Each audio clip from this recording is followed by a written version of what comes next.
Bonsoir à tous, bienvenue sur Public Sénat. Ravi de vous retrouver pour un nouveau numéro d'On va plus loin au VPL spécial ce soir. On change un peu la structure de l'émission pour revenir en longueur et en profondeur sur le mouvement des Gilets jaunes. On est à 48 heures de nouveaux rassemblements. L'Élysée dit redouter une très grande violence. Au mécontentement vient donc s'ajouter l'angoisse. L'exécutif multiplie les annonces pour tenter d'apaiser les esprits.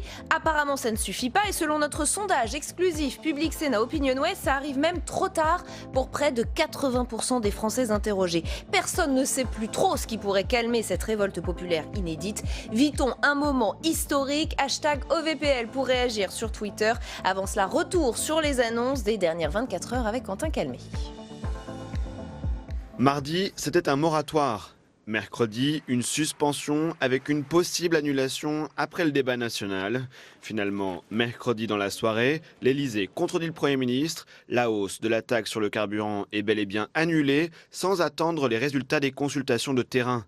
Mais officiellement, pas de cafouillage entre les deux têtes de l'exécutif. Et ce qui est sûr, c'est que du coup, pendant l'année 2019, comme ça, il n'y a pas d'entourloupe. Parce que le président, je peux vous dire, je l'ai eu au téléphone il y a quelques minutes, il m'a dit, les gens ont eu l'impression qu'il y avait une entourloupe. On leur disait, c'est une suspension, mais après, hop, ça reviendra après. Et la présidence de la République de balayer au passage tout rétablissement de l'impôt sur la fortune. Pourtant, depuis 2 jours, plusieurs secrétaires d'État avaient laissé entendre qu'une évaluation aurait lieu sur la suppression de l'ISF. Autre proposition, ce jeudi, ce sont les ministres des Comptes publics et de l'économie qui se sont dit favorables à l'idée d'une prime de pouvoir d'achat pour les salariés. Une prime qui serait alors défiscalisée. Si les entreprises, et nous les encourageons à le faire, puissent en effet mieux redistribuer la différence entre le capital et le travail, plus d'argent pour les travailleurs, j'y suis personnellement favorable. Et nous aurons l'occasion, j'imagine, sous l'autorité du Premier ministre, de voir dans les prochains jours comment nous pouvons, dès l'année prochaine, effectivement défiscaliser ces primes. Autre symbole fort sur lequel le gouvernement veut avancer vite, quitte à avancer seul, les GAFA, ces géants de l'Internet, pourraient être taxés dès 2019. Faute d'accord européen, la France avancerait seule dans ce dossier. Je vais vous dire où il est l'argent. L'argent est chez les géants du numérique qui font des profits considérables grâce aux consommateurs français, grâce au marché français, et qui payent 14 points d'imposition en moins que les autres entreprises, que les PME, que les TPE. Des ministres qui continuent de multiplier les apparitions médiatiques et les annonces, avec l'espoir finalement de trouver une sortie de crise au mouvement des Gilets jaunes. Avec nous sur ce plateau ce soir, Jean-Claude Mailly, bonsoir. Ancien secrétaire général de Force ouvrière. Olivier Gracia, bonsoir. Essayiste, auteur de L'histoire se répète toujours 2 fois avec Dimitri Casali. Vincent Cespedes, bonsoir. Philosophe, auteur de La cerise sur le béton et de Vivre au printemps, philosophie du clash et clash de la philosophie. Frédéric Michaud, bonsoir à vous et bienvenue également. Directeur du département opinion et politique chez Opinionway. Et Gérard-François Dumont, bonsoir. Géographe, économiste et démographe. Merci à tous les 5 d'être ici. Ce soir, je ne vais pas vous demander de commenter telle ou telle mesure faite par le gouvernement. Je voudrais qu'on aille tout de suite plus loin. À la lueur de ce que vous observez, de ce que vous avez observé dans le passé, Jean-Claude Mailly, est-ce que vous avez le sentiment de vivre un moment historique ? Je ne sais pas si le moment est historique. Vous savez, on saura ça demain. Enfin, quand je dis demain, dans les jours à venir, on n'écrit pas l'histoire avant. C'est un mouvement de caractère inédit, oui, en ce sens où la manière dont il s'est développé, sans appel ou politique ou syndical, ça, c'est un côté inédit, c'est vrai. Maintenant, on voit aussi, non pas les limites du mouvement, mais les limites de l'exercice, parce que avec qui on discute. Avec qui le gouvernement, avec qui le pouvoir discute. Il a en face de lui des gens sincères, des gens qui parlent à titre individuel, et ils le disent eux-mêmes d'ailleurs. Bon, quand il n'y a pas d'interlocuteur, à un moment donné, c'est compliqué de discuter, mais c'est aussi d'une certaine manière la rançon du comportement du gouvernement ces derniers temps, qui avait tendance à décider tout seul et à passer un peu en force. Donc voilà, je ne sais pas ce qu'on dira. On ne sait pas trop bien comment ça va tourner dans les jours à venir. Faut être honnête, etc. Mais moi, je pense que tout en dénonçant, je parle à titre personnel aujourd'hui, je n'ai plus de responsabilité, tout en dénonçant les questions violentes. Je remarque d'ailleurs que la quasi-totalité syndicale n'appelle pas aux manifestations. Il y a même communiqué commun aujourd'hui de la quasi-totalité quasiment tous, il en manquait un, c'est tout, dénonçant toutes les formes de violence. Toutes les formes de violence, etc. Je pense que c'est une bonne initiative. Maintenant, il y a des questions. On a un pouvoir public un gouvernement ou un président qui a du retard à l'allumage à chaque fois, quoi. Il est en décalage par rapport à la situation, décalage dans les annonces, etc. Et donc il y a Je terminerai par ça pour le moment. En tous les cas, il y a des questions, ce que j'appellerais d'urgence sociale, répondre. Bon, il y a une réunion demain avec la ministre du Travail, etc. Je ne sais pas s'ils sortiront quelque chose, si ce sera suffisant. Et puis après, il y a tout le reste. La question de la fiscalité, qui est un vrai problème par rapport aux inégalités, ça ne se traite pas en 3 jours, c'est évident. Je parlais de moments historiques parce qu'on a beaucoup parlé de mai 68, de Jacquerie, de Poujade, de Révolution française. Est-ce que toute comparaison historique est encore pertinente, justement, Monsieur Gracia ? C'est intéressant. Alors, en l'occurrence, par rapport à la Révolution française, en effet, il y a le simple constat de la volonté de remettre à plat complètement les taxes du royaume. Hier, il y avait cette volonté.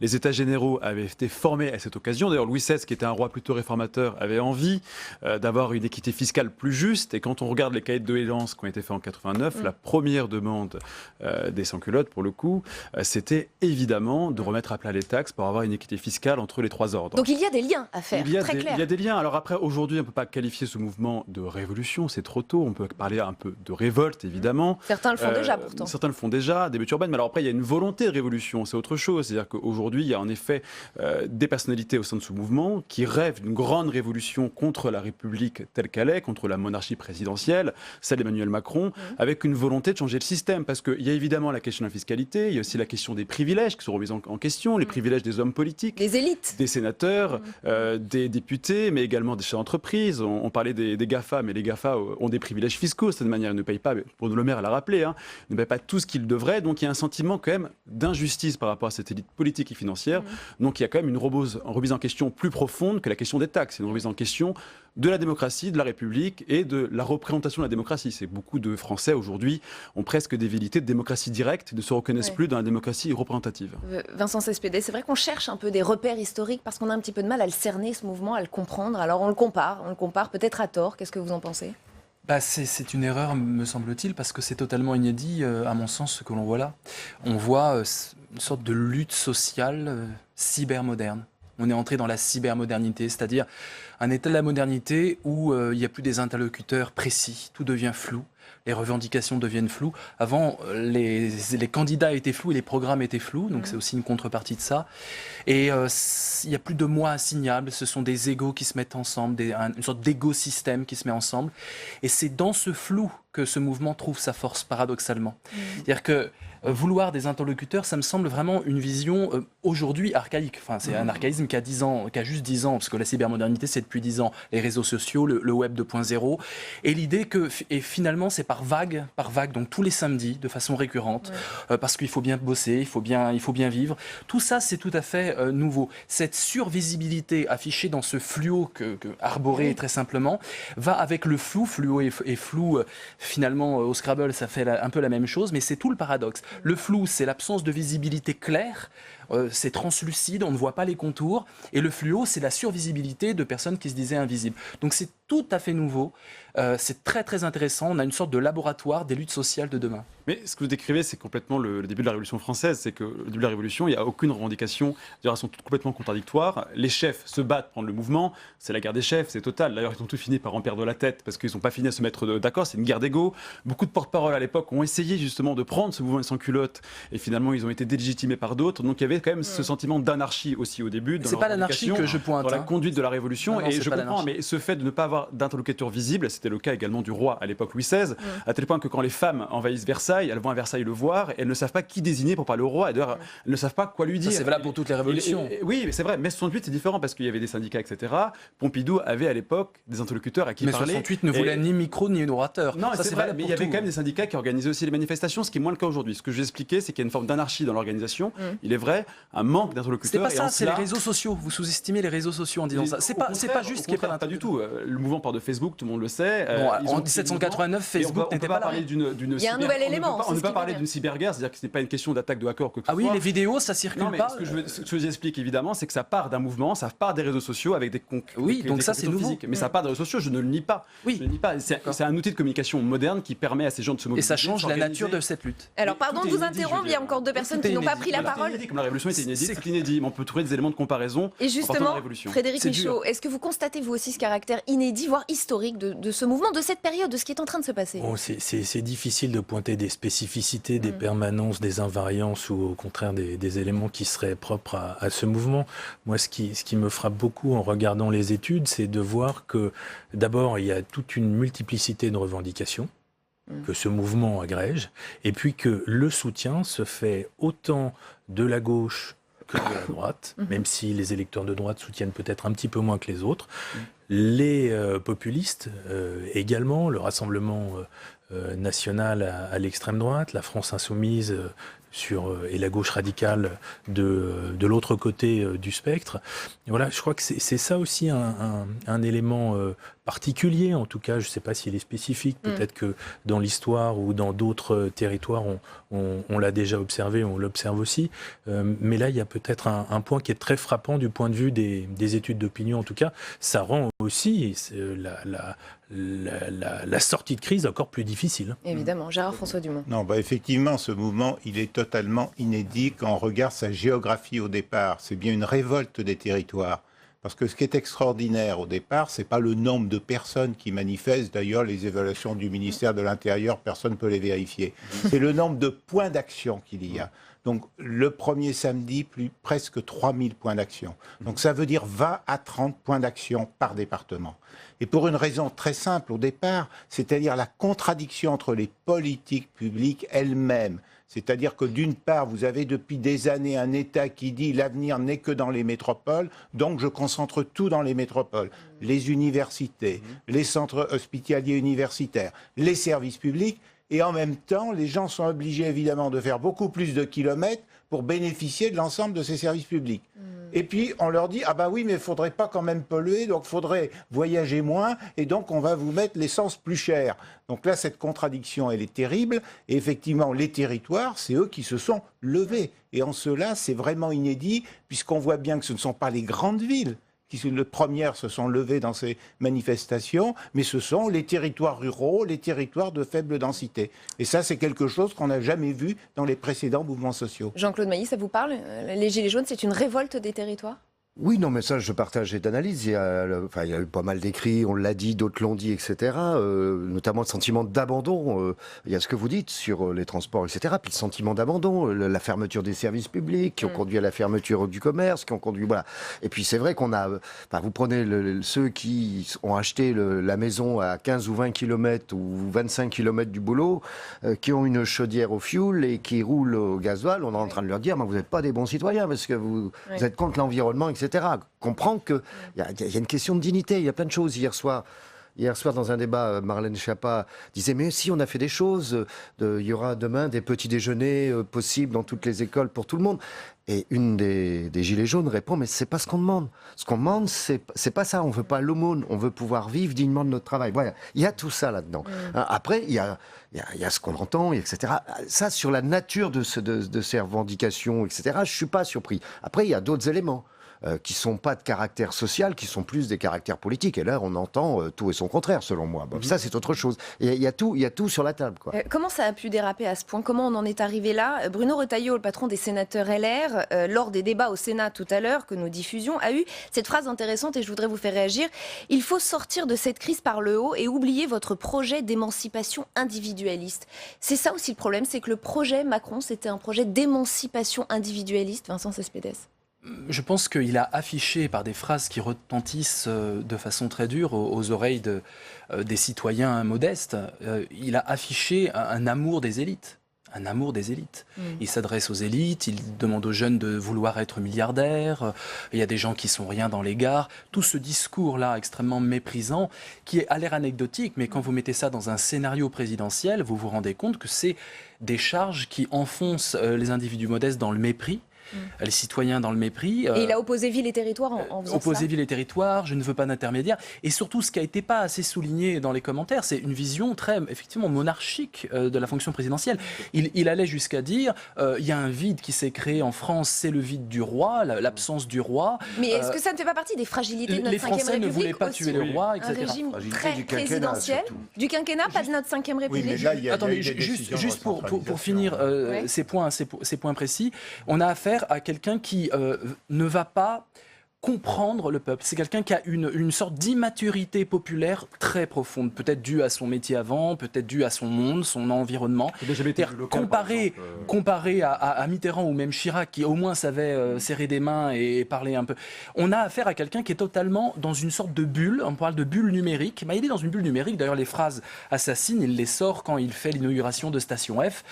Donc, c'est la vision start-up. Il est dans sa bulle et cette bulle devient une bulle toxique aujourd'hui. Gérard François. Oui, mais en fait, il faut bien noter que c'est la suite des quinquennats précédents. Puisque précédemment, on a eu tout un ensemble de textes de recentralisation d'un État qui considère qu'il faut délaisser les territoires et leur donner des ordres.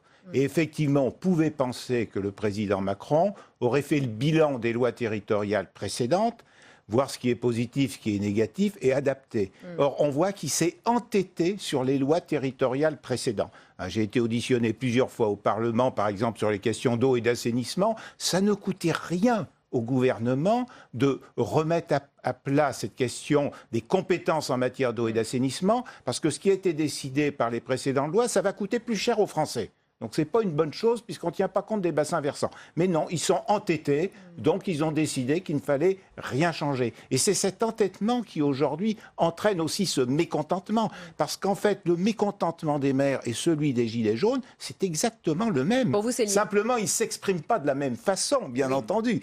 Mais c'est exactement le même avec... Et ce qui est assez étonnant d'ailleurs, c'est que les grands présidents des associations d'élus, si nous étions le 30 juin 2017, ils étaient assez macro-compatibles. Alors, qu'en pensent les Français ? Fallait le faire. Qu'en pensent les Français dans tout cela ? Pour le savoir, Public Sénat a réalisé en exclusivité un sondage avec Opinionway, que vous représentez, Frédéric Michaud, ici sur ce plateau. Plusieurs questions leur ont été posées hier et aujourd'hui. Quelle perception des mesures gouvernementales et de l'idée d'une concertation ? Et comment voit-il la suite du quinquennat ? Avant d'en parler avec vous, c'est Quentin Calmet qui nous présente ces résultats. Principal enseignement du sondage, la sortie de crise semble encore très loin. Selon une très large majorité de Français interrogés par Opinionway pour Public Sénat, les mesures annoncées par le gouvernement cette semaine interviennent trop tard. Elles sont un premier pas dans la bonne direction, mais ne vont pas assez loin pour près de 7 Français sur 10. Des mesures qui favorisent l'ouverture d'un dialogue et qui sont effectivement perçues comme un geste d'apaisement pour plus de la moitié des Français interrogés. Mais pour autant, les décisions annoncées cette semaine ne justifient pas l'arrêt des manifestations prévues, selon 61% des personnes interrogées. Car ces décisions ne sont pas suffisantes pour répondre aux revendications des Gilets jaunes. Concernant la grande concertation dans les territoires, les Français sont une majorité à trouver qu'il s'agit là d'une bonne solution pour faire des propositions utiles. Mais pour 62%, ce n'est pas pour autant une preuve que le gouvernement écoute les habitants des régions. Une étude qui révèle aussi la très grave impasse dans laquelle se trouve le gouvernement sur le plan politique, que ce soit sur la loi de bioéthique, la réforme de l'assurance chômage ou encore une réforme fiscale. Ils sont plus de 6 Français sur 10 à penser que le gouvernement ne pourra pas mener ces réformes à terme. Même pessimisme sur la réforme du système de santé ou encore sur la réforme de la fonction publique. Enfin, ils sont 7 Français sur 10 à dire qu'une réforme constitutionnelle et une réforme des retraites semblent à ce jour compromises. Frédéric Michaud, beaucoup d'enseignements dans ce sondage Public Sénat et dont celui-ci, dont parlait Quentin, c'est ce pessimisme sur la capacité d'Emmanuel Macron à continuer de réformer. Très peu de Français y croient.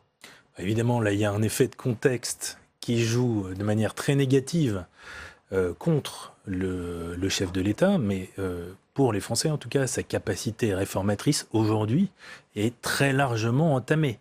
Le second semestre 2018, lorsqu'on fera dans quelques années la chronique du quinquennat d'Emmanuel Macron, restera véritablement comme une étape décisive dans son mandat. Alors qu'il était le président de la transformation profonde, ça faisait partie des éléments de langage. Il avait appelé son livre Révolution. Et il avait appelé son livre Révolution. Livre prémonitoire.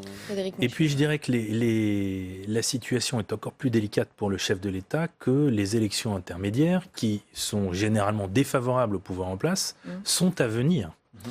Donc là, on a 2 éléments qui vont se confronter, des élections qui, a priori, ne sont pas favorables au gouvernement en place, même si les élections européennes auraient a priori pu être les plus bénéfiques pour la majorité, et puis d'autre part un pouvoir qui est essoufflé au bout seulement de 18 mois.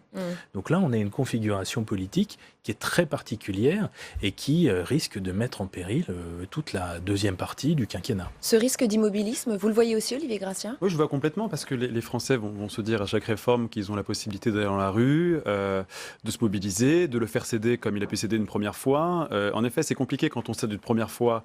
Après, en plus, cet état de violence, il faut le dire, on a l'impression évidemment que Emmanuel Macron va être dans une forme d'immobilisme complet et qu'il ne pourra pas mener les réformes les plus ambitieuses qui sont à venir, parce que la réforme des retraites, c'est une réforme Ce serait quand même très ambitieuse. Vu son tempérament, vu Emmanuel Macron qu'on a vu jusqu'ici. Oui, mais il ne peut pas agir seul. C'est-à-dire que son tempérament, il a beau avoir un tempérament courageux dans les réformes, il ne peut plus agir seul. On le voit aujourd'hui, c'est que l'anarchie qui a été créée en bas est aussi perceptible dans l'enceinte du gouvernement. On l'a vu avec Édouard Philippe, on l'a vu avec Marlène Schiappa, on l'a vu avec ses différents ministres, avec ses députés également. Donc en plus, il a un travail à faire de son côté pour réaffirmer la solidarité de son mouvement, de son parti, de ses ministres. Donc il doit aussi, à sa manière, tout réinventer de son côté. Donc il doit à la fois plaire aux Français, de cette manière, mais aussi restructurer son mouvement et le repenser. Ce que vous me dites, et ce que les chiffres montrent, c'est que c'est la fin du quinquennat ? Oui, mais en même temps, l'un des problèmes, et je voudrais bien que les sondeurs donnent une réponse à cette question, c'est est-ce que les Français jugent positif le mot réforme ? Parce qu'on met dans le mot réforme tout et n'importe quoi. Moi, j'ai lu le bilan du président Macron au bout d'un an dans les journaux. Parmi les réformes qui étaient présentées, il y avait l'augmentation de la CSG. Je ne pense pas que ce soit une réforme. Même le prélèvement à la source, ce n'est pas une réforme fiscale. C'est simplement une modalité de collecte qui a changé. Je ne parle pas, bien entendu, de la nationalisation de la taxe d'habitation, parce que dire qu'on fait une réforme alors qu'on supprime un impôt sans savoir par quoi on va le remplacer, j'appelle pas ça une réforme non plus. Donc, si vous voulez, moi, je pense aussi qu'il y a une partie de l'opinion publique qui s'interroge sur vraiment ce que veut dire une réforme. Dans quelle mesure est-elle nécessaire si on n'a pas fait avant une étude d'impact, ce que ça signifie, et si on n'avait pas étudié les conséquences. Emmanuel Macron avait-il lui-même anticipé ces difficultés ? Je me suis posé cette question en revoyant cette phrase, et je voudrais qu'on la relise ensemble. Une phrase qu'il avait prononcée en août 2017 lors d'un voyage en Roumanie et qui avait fait scandale à l'époque. Et la voilà, cette phrase. « La France n'est pas un pays réformable. Beaucoup ont essayé et n'y ont pas réussi car les Français détestent les réformes. Dès qu'on peut éviter les réformes, on le fait. » Finalement, cet immobilisme, il l'avait presque anticipé Oui, mais je pense que quand il disait ça, il pensait que lui, il allait réussir. Absolument, ça, je vous confirme. Moi, je vais réussir contre les autres. Voilà, moi, je vais réussir là où Sauf qu'il lui arrive exactement la même chose qu'aux autres. Oui, mais je pense qu'il y a une conjugaison de 3 temps, quoi. Il y a à la fois l'état d'urgence, là, c'est à court terme, très court terme, c'est comment on peut essayer de sortir de la crise. Il y a ce qu'il a appelé la fin du mois, quoi. Ce qu'il a appelé lui-même la fin du mois. Il y a la fin du monde, c'est les questions transition, etc. Et puis il y a la fin du quinquennat. Et comment il va gérer les choses ? Moi, je ne sais pas aujourd'hui. Alors ça, pour le moment, ça rend pas évident. Des réformes à venir, comme la réforme des retraites. Je suis d'accord. Le reste, ce ne sont pas des réformes, mais ça va pas être aussi évident que ça. Mais c'est aussi de la manière dont ils vont en sortir. Et je crois que moi, sans me prononcer sur la Constitution telle qu'elle est, mais le quinquennat a transféré le pouvoir à l'Élysée, quel que soit le président de la République, et là, je crois qu'on n'a jamais vu à ce point-là, quoi, si vous voulez. Bon, alors à ce moment-là, c'est lui qui est en première ligne, ça aussi.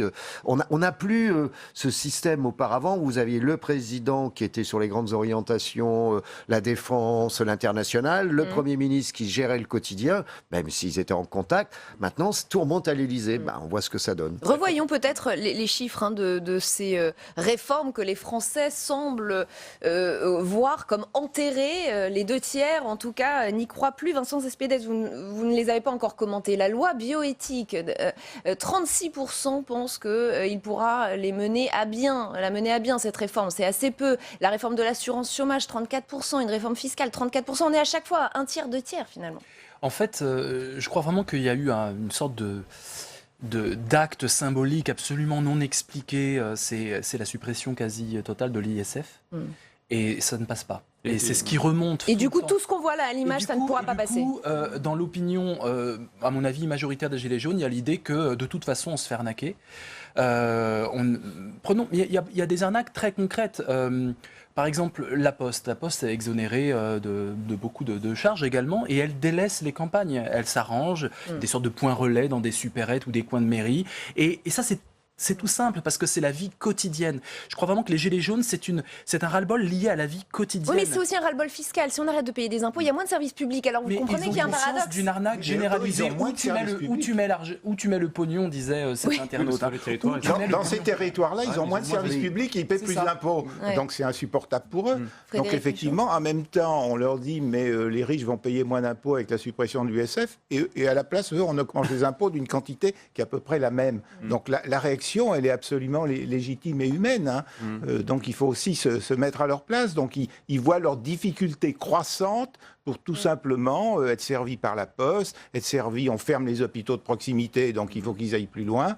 Donc tout ça, un jour, c'est la raison pour laquelle moi je suis assez mécontent de l'éditorial d'un journal du soir que je lis pourtant depuis quelques décennies d'hier, qui avait l'air d'écrire que ce qui est arrivé avec les Gilets jaunes n'était pas prévisible. Ce qui n'était pas prévisible, c'est la forme que ça allait prendre et à quel moment ça allait arriver, mais c'était inévitable. Alors le problème, pourquoi les gouvernements, je dis bien les gouvernements, ne pouvaient pas l'attendre, c'est parce qu'en fait, les méthodes de l'INSEE pour prendre la mesure des territoires sont fausses. L'INSEE, notamment avec le système du concept d'aire urbaine, considérait qu'il n'y avait plus que 5% de Français dans les territoires ruraux. Alors évidemment, les dirigeants politiques disaient tout le monde sont des urbains, donc c'est plus la peine de s'occuper des territoires ruraux. Et donc on maintient les inégalités en matière de dotation globale de fonctionnement aussi, il ne faut pas oublier.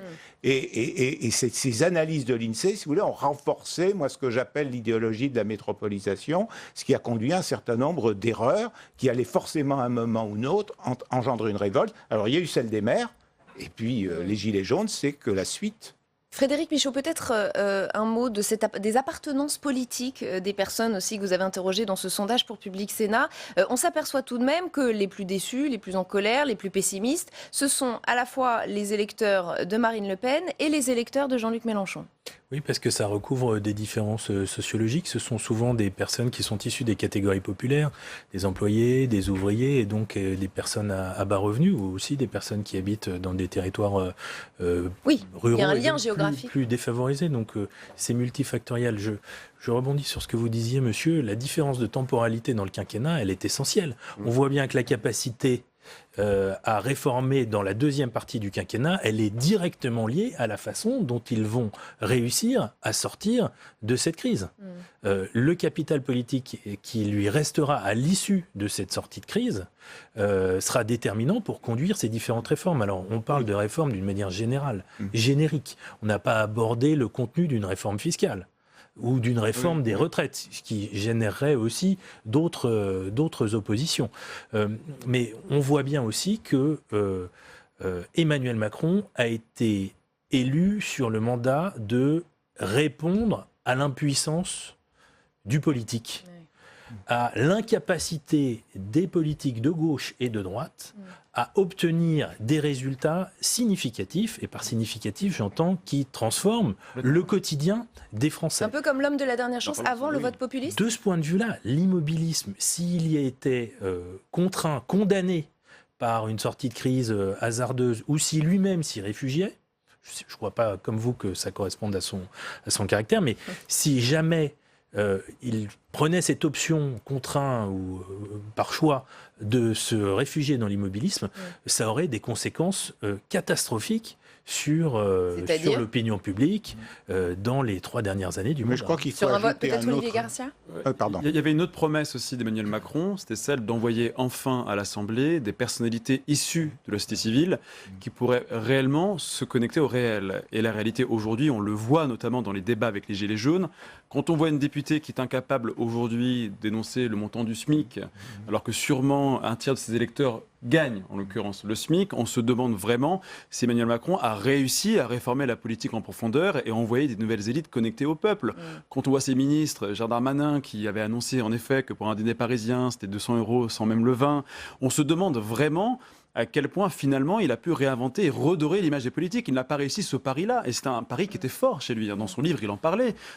C'est une promesse de campagne, vraiment, de redorer le blason des politiques en permettant. Il l'avait admis d'ailleurs, cet talents... échec, il y a quelques semaines dans une interview télévisée. Il a admis, en effet, il y a un échec réel. C'est qu'aujourd'hui. Ça a été son premier mea culpa. Exactement, c'est vraiment ancien régime, nouvelle formule. On a vraiment l'impression que finalement les nouveaux ressemblent quasiment aux anciens. Il n'y a pas sentiment de modernité. Il a même dit devant les maires qu'il allait changer de méthode. Et moi, je voudrais ajouter un autre point sur ce mot générique de réforme que l'on emploie, c'est l'attitude des députés de La République En Marche. C'est-à-dire que pour le moment, depuis le début du quinquennat, ils ont obéi, même quand ils n'étaient pas d'accord, à tous les ordres qu'on leur donnait. Moi, j'en ai rencontré un certain nombre. Qui est en train de changer, vous l'avez remarqué. Qui sont en train de changer, qui sont en train de dire, en fait, on nous a fait voter des choses contre lesquelles on était. Il faut qu'on ait notre propre autonomie de décision. Très juste, et donc ça peut modifier aussi par rapport, en fait, à ces projets de loi assez technocratiques, certains d'entre eux qui sont proposés. Ce côté moutonnier a déplu, c'est vrai. L'impression de pas avoir des vraies personnalités à l'Assemblée. C'est profondément le côté entrepreneurial dans des grandes entreprises. Profondément.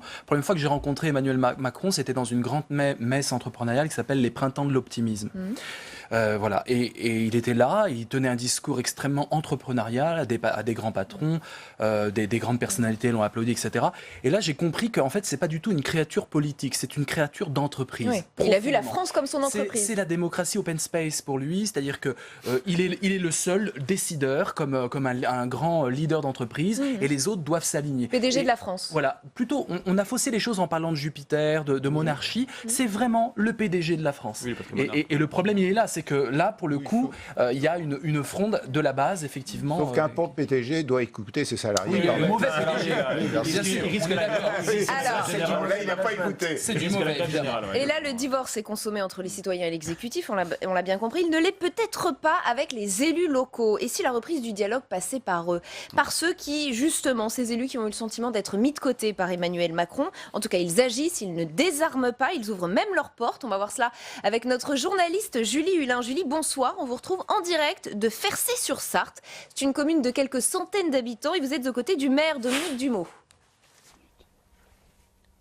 Oui, tout à fait. Dominique Dumot, bonsoir. Bonsoir. Vous êtes le maire de Fercé-sur-Sarthe, donc 600 habitants dans la Sarthe. Ici, de nombreux habitants se sont mobilisés pour le mouvement des Gilets jaunes, des barrages filtrants, des dépôts de pétrole bloqués. Est-ce que vous comprenez ce mouvement? C'est quoi le ressenti de vos administrés?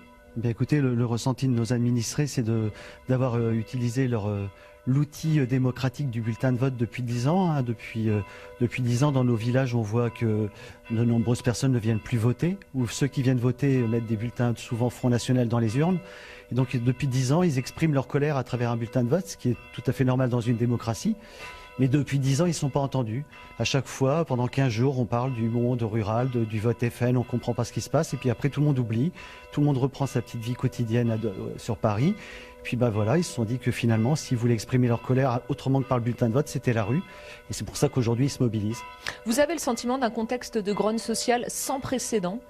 Oui, on voit que c'est une accumulation de frustration, de sentiments d'abandon qui s'est accumulé. Et puis l'élément déclencheur, ça aura été, à mon sens, le 80 km/h, puis le prix du gasoil, qui impacte clairement l'outil de liberté qu'avaient nos habitants de village à travers la voiture, et qui fait que ça a déclenché, c'est l'étincelle qui a déclenché ce feu qu'on va avoir, à mon avis, du mal à éteindre. Après l'annonce d'un moratoire, le gouvernement a fini par décider de l'annulation de la hausse des taxes en 2019 sur le carburant. Est-ce que ça va suffire à apaiser la colère ? Non, je ne crois pas. Je pense que c'est une annonce qu'il fallait faire il y a une quinzaine de jours. Je pense qu'elle aurait peut-être été acceptée ou elle aurait calmé une partie. Mais aujourd'hui, les gens qui sont encore à manifester, à occuper les ronds-points ou à occuper la raffinerie comme la raffinerie au Mans sont déterminés. Et d'ailleurs, on a du mal à imaginer un peu ce qu'ils veulent, ce qu'ils recherchent, à part peut-être que dans l'espoir d'avoir une nouvelle organisation, d'un État qui fédère et qui regroupe. Mais ça, je n'en sais pas plus que vous. Le gouvernement a également évoqué la mise en place d'une grande concertation sur la fiscalité avec citoyens, élus, partenaires sociaux. C'est une bonne chose? Oui, c'est une bonne idée, sauf qu'on a un vrai problème de confiance. C'est-à-dire qu'aujourd'hui, les habitants ne font pas confiance à grand monde. Ils ont du mal à écouter la parole des politiques. Ils doutent même de la parole des journalistes. On voit bien que nous, maires, parfois, ils ont des doutes quand on exprime quelque chose ou un projet. Donc j'ai du mal à imaginer que tout ça va disparaître du jour au lendemain et que cette concertation va les rassurer et leur donner foi en l'avenir. J'ai vraiment des doutes là-dessus.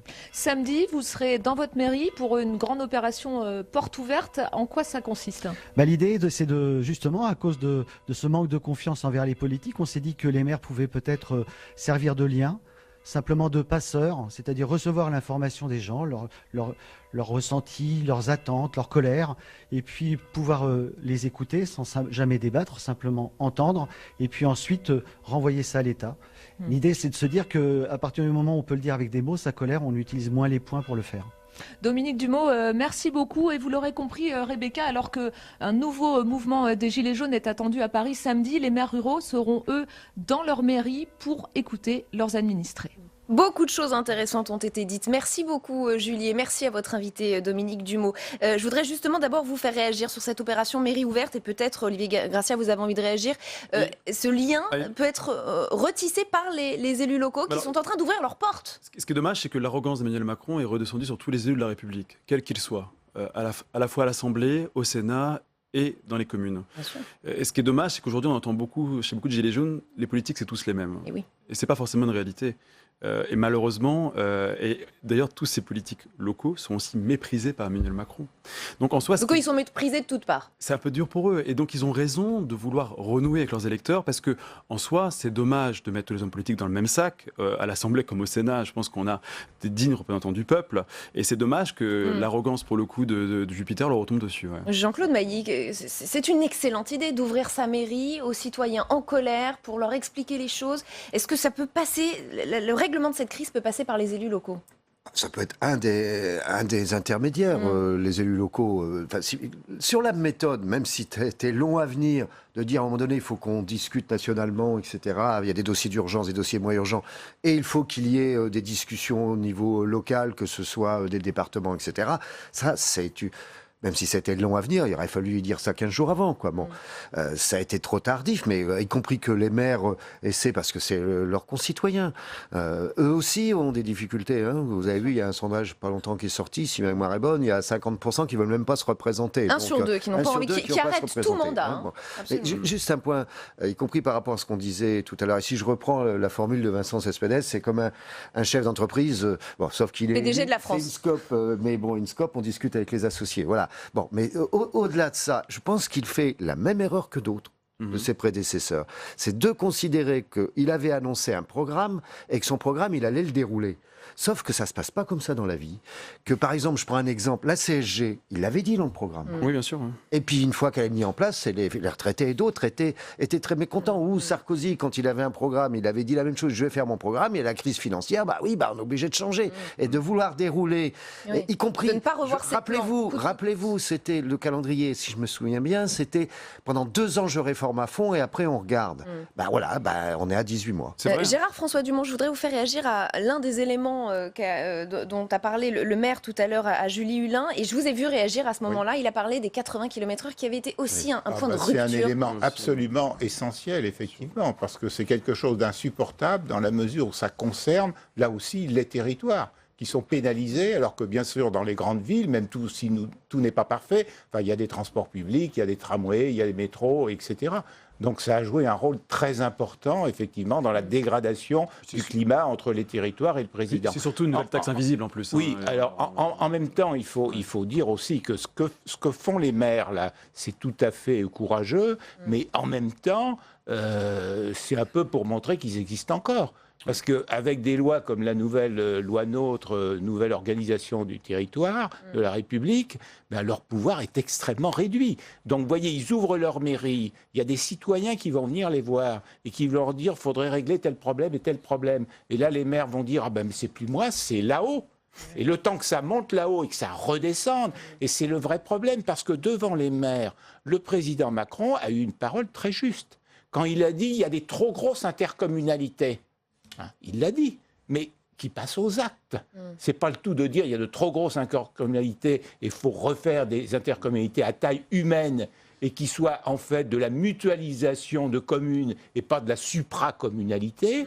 Mais il faut passer aux actes maintenant. Il ne s'agit pas seulement de faire le constat d'une erreur. Donc retrouver en fait ce lien absolu, parce que c'est de la démocratie, c'est d'abord la démocratie locale.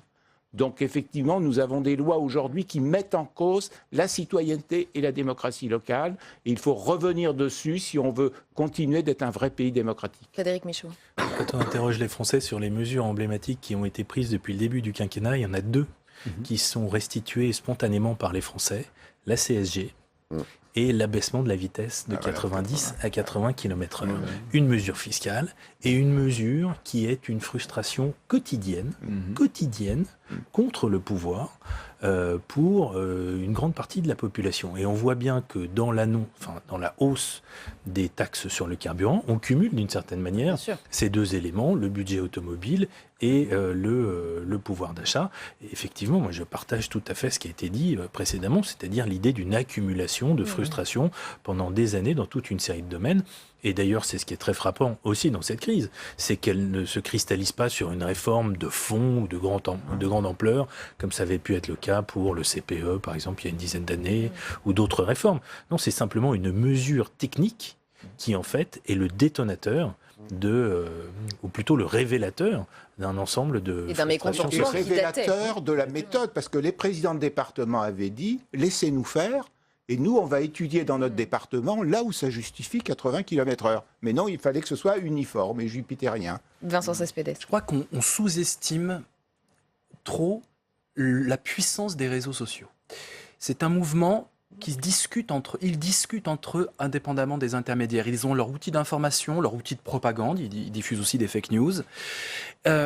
On sous-estime que c'est une pensée connective qui se met en place, pas simplement locale, pas simplement géographique, mais une sorte de zone affective qui transgresse le réel. On est dans un transréel, virtuel et réel à la fois.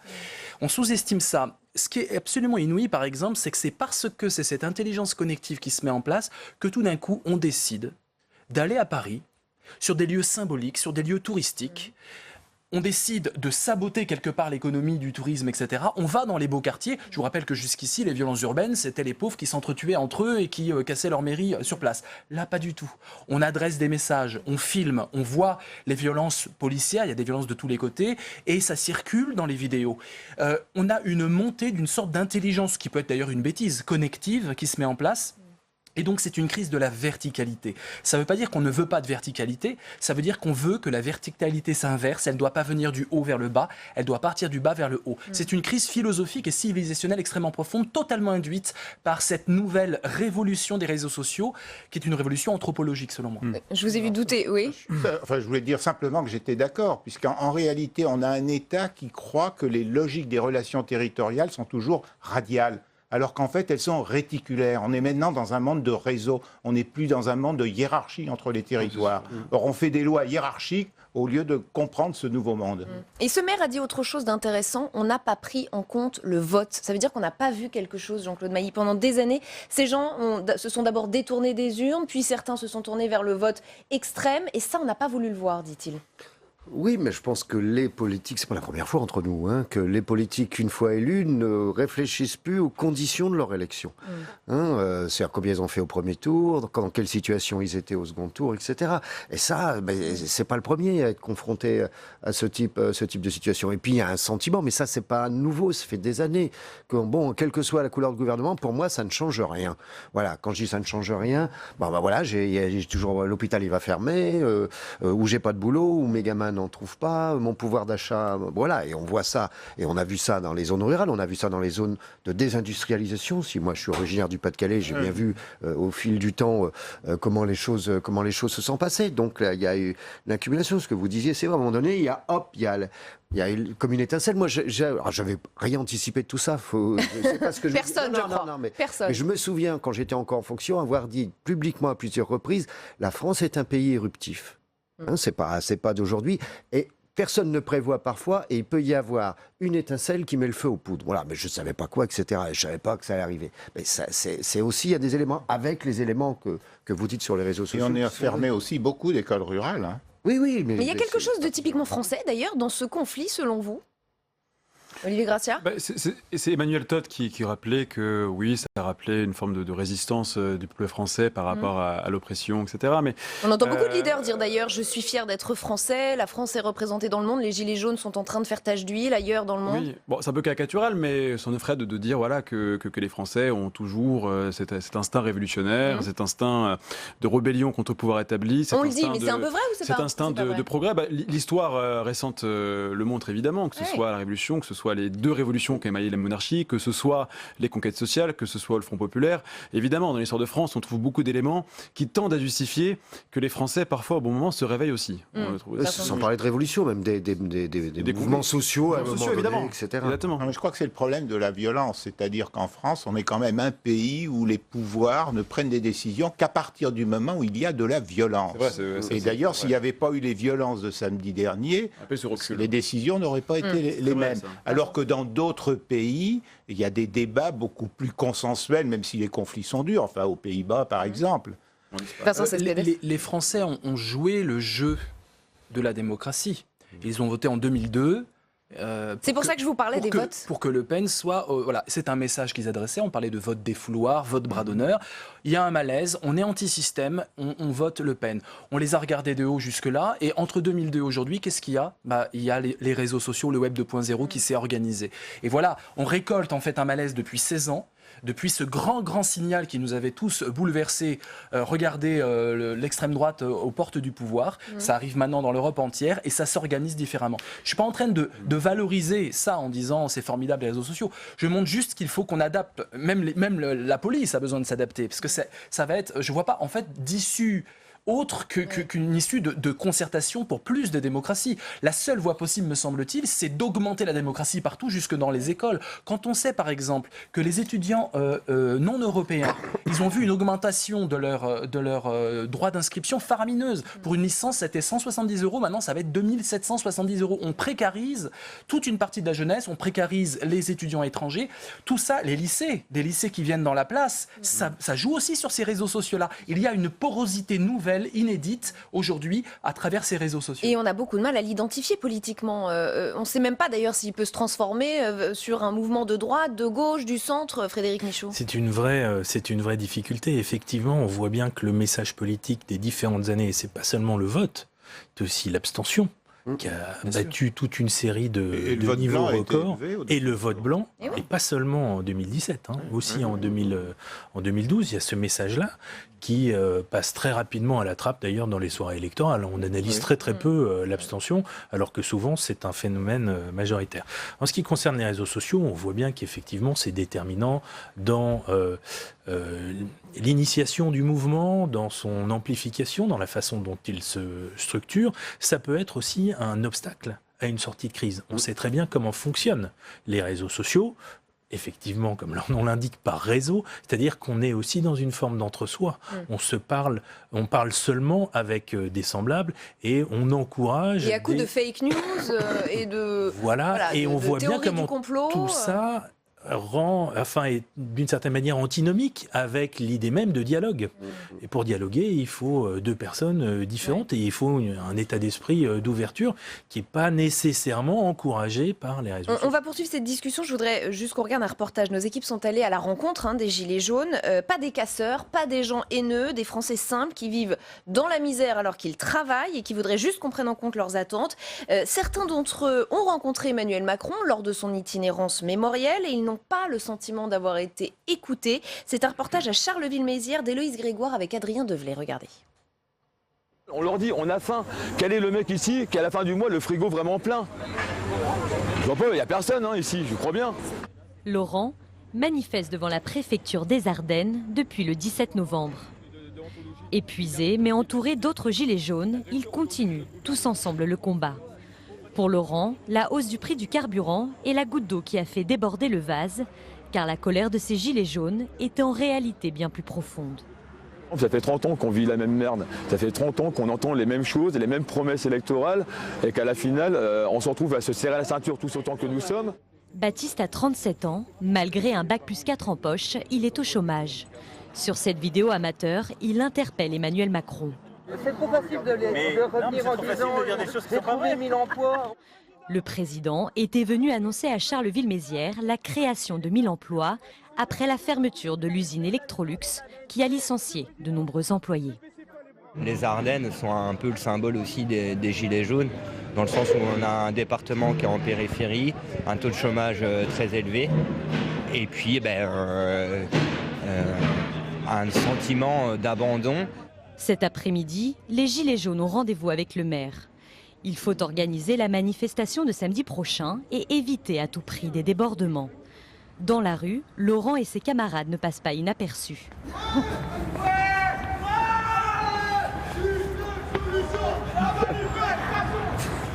À 42 ans, Boris Ravignon est maire de Charleville-Mézières. Ce jeune élu a travaillé à Bercy en même temps qu'Emmanuel Macron, alors ministre de l'économie. Les maires comme Boris Ravignon le savent, les Gilets jaunes ont perdu confiance en leurs représentants. Pour lui, il est donc essentiel de maintenir le dialogue. On refuse la violence, mais par contre, on doit se parler. Si l'un des deux points n'est pas tenu, eh ben, je suis désolé, mais j'ai peur que le mouvement parte dans une direction funeste pour notre pays. Après un dialogue franc avec le maire, les Gilets jaunes retournent au campement. Silence, s'il vous plaît. Bon alors, en gros, le maire va nous recevoir demain soir. Non, va venir ici. Nous recevons le maire demain soir à 19h30. D'accord. Pour parler justement de samedi. Samedi, ils demanderont la démission d'Emmanuel Macron et dénonceront également les violences policières à l'encontre des manifestants.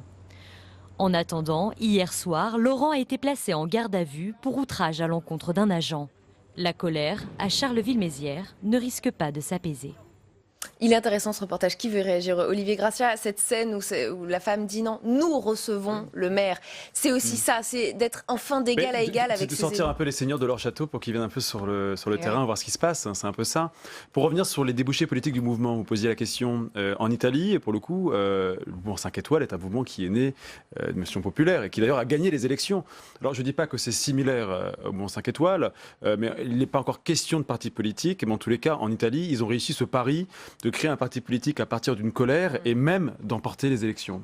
On y viendra, peut-être d'autres réactions à ce reportage. Le reportage est très intéressant parce que, en fait, on voit bien que les Gilets jaunes ne souhaitent pas se rendre à Matignon ou à l'Élysée, clairement.